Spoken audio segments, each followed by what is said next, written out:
အခုတော့ကုဇိုဆောဗန်ရဲ့ဘေးချင်းမှာချန်ပီယံကပ်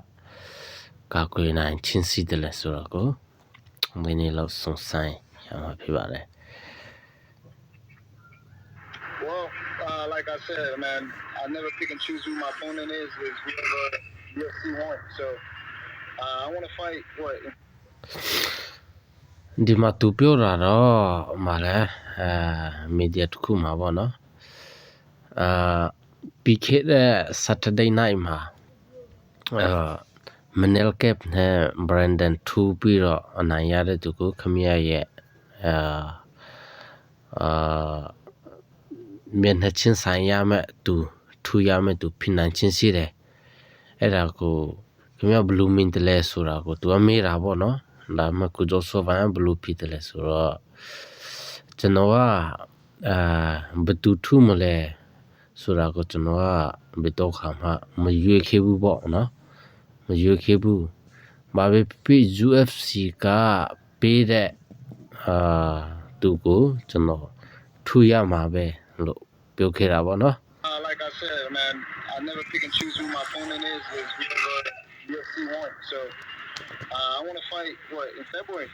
Come to Houston if they want. ဒါပေါ့သူ February မှာထူချင်တာလေ You know, I do want to get the champ or the former champ rematch, but is whoever wants to come fight me for. သူကFebruary လမှာသူကထူချင်တာပေါ့နော် February လမှာသူကထူချင်တဲ့အကြောင်းကိုပွင့်လင်းပြောခဲ့တာchampion ဟောင်း elect ဘန်ဒရိုဂျာကိုသူကဘာပဲဖြစ်သူကိုအချိန်ပေးချင်တဲ့ rematch လုပ်ချင်တဲ့ဒါပေမဲ့ဘယ်သူမဆို champion ကပ်ကြိုက်တဲ့သူကိုကျွန်တော်ကို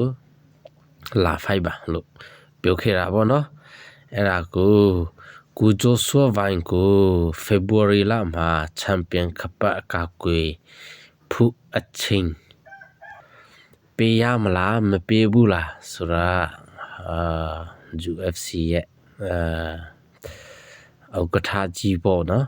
သူရဲ့အလူဖြစ်တဲ့ဒါပေမဲ့သူကဘလူးပဲဖြစ်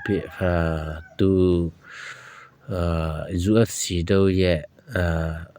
ထူချင်ရင်သူကပွေးတီးပေးတာအမြတ်ကြီးရှိတယ်နော်ကုဇိုဆောဗန်လည်းချန်ပီယံတယောက်ဖြစ်တယ်ဆိုတော့သူကကာကွယ်ချင်းတယ်ဆိုရင်သူလည်းပေးနိုင်ချင်းလာရှိတဲ့ကြောင့်ကိုဒီမှာပြောချင်ပါတယ်ကုဇိုဆောဗန်က February လမှာချန်ပီယံကာကွယ်ဖို့ထူချင်တာအဲ့မှာတဆက်တဲ့စင်ခေါ်တဲ့သူတယောက်ပေါ်လာတာပေါ့နော်အဲ့ကောင်ကဘယ်လိုပြောတယ်လဲဆိုတာကိုဒီမှာနည်းနည်းကြည့်မယ်လေ You told that Brandon if I will do something you kick my ass သူတို့နှစ်ယောက် Manel Cap နဲ့ Brandon ကိုမထူခင်မှာကိုဂျိုဆိုဗန်ကပြောခဲ့တာတခုရှိတယ်အဲ့ဒါပါလဲဆိုတော့Manel Cap တော့ Brandon ကလွယ်နီးနဲ့နိုင်ရမယ်လို့ပြောခဲ့တာပေါ့နော်အဲ့ဒါကို तू မကြည်မနဲ့ဖြစ်တာအဲ့ဒါကြောင့် तू ကဒီလိုပြောခဲ့တာဖြစ်တယ် You know because you replaced my place now you have my belt तू ကဘာပြောလဲဆိုတော့ကိုဂျိုဆိုဗန်ကိုခမရရဲ့ချန်ပီယံကိုကျွန်တော်ဖိရမှာဖြစ်တယ်ငါနေရာကိုခမရလှူထားတာဖြစ်တယ်လို့ပြောခဲ့တာပေါ့နော် If I didn't broke my feet in July I'll be the သူကJuly မှာသူခြေထောက်ကျူးတယ်လို့ပြောရမလားသူကပြက်တယ်ပေါ့နော်အဲ့တာမပြက်ခဲ့ရင်အခုကျွန်တော်ချန်ပီယံဖြစ်နေပြီလို့ champion right now ချန်ပီယံဖြစ်နေပြီလို့ပြောတာပေါ့ listen very well I'm here နားထောင် your dad is gonna ခမရရဲ့အဖေငါလာပြီတဲ့ Joshua ခမရရဲ့အဖေလာပြီငါလာပြီတဲ့နော်လာပြီးတော့ခမရရဲ့ diaper ကို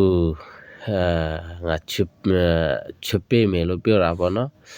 ပြောချင်တာတော့ခမရဲ့ခပတ်ကငါလာသိမ့်မယ်လို့သူကပြောချင်တာဖြစ်တယ်အဲ့ဒါကြောင့်ဒီမှာ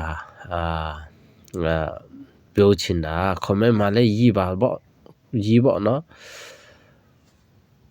မြေတော်အဖင် February လမှာကိုဂျိုဆိုဗန်ရဲ့ချန်ပီယံခပတ်ကကိုဖု